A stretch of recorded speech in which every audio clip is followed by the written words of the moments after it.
Have you ever felt like life is moving on, but you are standing still? You see your dreams clearly, right before your eyes, yet you cannot reach them. It feels as if an invisible glass wall is blocking your path. This is the ghost of perfection, the silent thief that whispers you are never quite ready. It urges you to wait for a perfect moment, a time when all conditions are ideal. But that perfect moment is a ghost that will never truly arrive. Beneath your feet lie the remnants of your potential, discarded because they weren't flawless. You are drowning in preparation while your true life waits outside. The fear of being judged for anything less than perfect has built a prison around your creativity. You have become a spectator in your own journey. Like sand caught in a broken hourglass, your progress has stalled. You are waiting for certainty in a world that only rewards those who embrace the unknown. Stop waiting for the stars to align. The wall you feel is not made of glass, but of the heavy expectations you have placed upon yourself. Julian is a brilliant designer, but his talent is buried under layers of fear. His computer is a graveyard of projects that were never launched. He tells himself that he just needs one more edit, one more polish. He believes that once it is perfect, the world will finally accept him. But this pursuit of perfection is not a high standard. It is a trap. It is a shield used to hide from the possibility of failure. He looks at his reflection and sees the years passing by. He is older now, but he is still standing in the exact same spot. The world moves forward while he remains frozen in his search for the flawless. He is sacrificing his time for an ideal that doesn't exist. He wanders through the fog of his own indecision. Every step feels heavy because he is carrying the weight of a dream he refuses to start. The chains of perfectionism are invisible, yet they are stronger than iron. They keep you anchored to the shore when you were meant to sail. Your brilliance is being suffocated. Unless you learn to let go of the need to be perfect, your best work will die inside of you. Seeking escape, Julian finds himself in a quiet pottery studio. The air is thick with the scent of damp earth and the history of creation. An old master works with a rhythmic calm. He doesn't look for perfection. He looks for the soul within the clay he is shaping. The designer is transfixed by the lack of hesitation. There are no delete buttons here, only the raw reality of hands meeting the mud. The wheel turns like the cycle of life itself.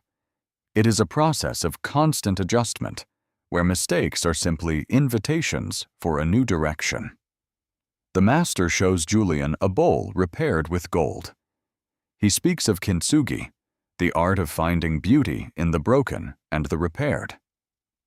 In the philosophy of wabi-sabi, flaws are not failures.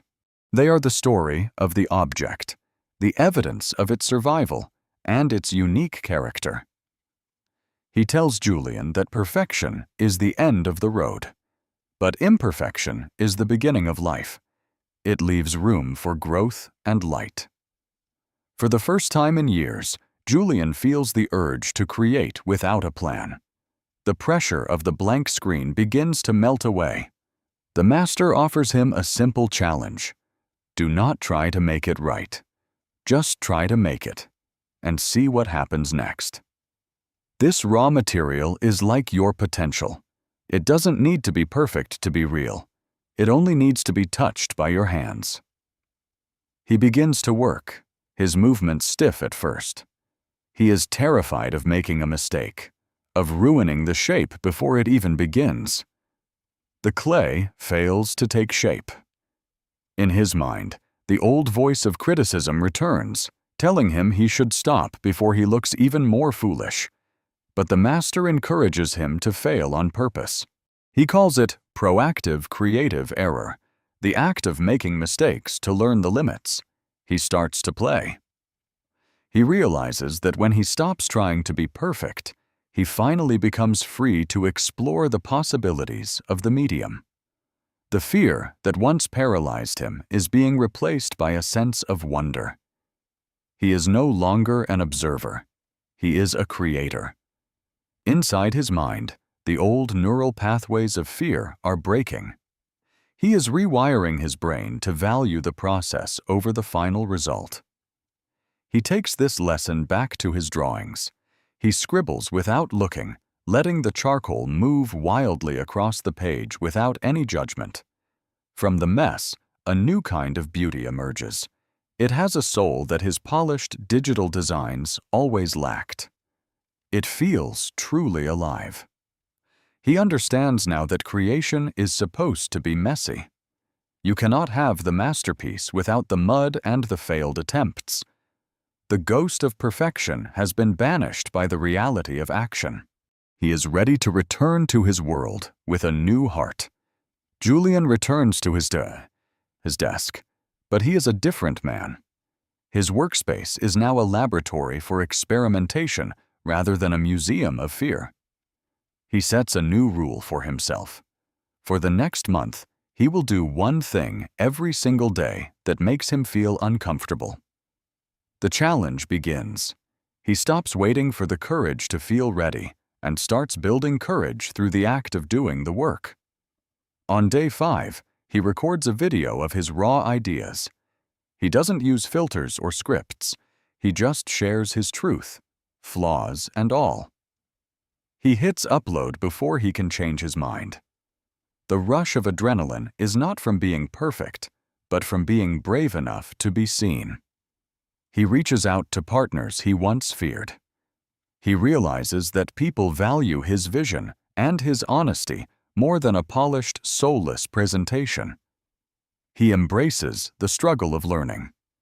Every failure is no longer a wound to his ego, but a data point for his eventual success.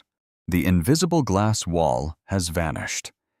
He is part of the world now, moving with the rhythm of life instead of hiding from it. Confidence, he learns, does not come from doing everything right. It comes from knowing you can survive when things go wrong. 30 days of discomfort have transformed him. He has built a new foundation, one made of resilience and the courage to be imperfect. The journey is just beginning. He steps into the sunset, not as a man who has arrived, but as a man who is finally moving. The lopsided pot is his greatest treasure. It is a reminder that the most beautiful things in life are born from the courage to fail. Break your own glass wall today. Do not let the ghost of perfection kill your dreams for one more single, precious second of your life.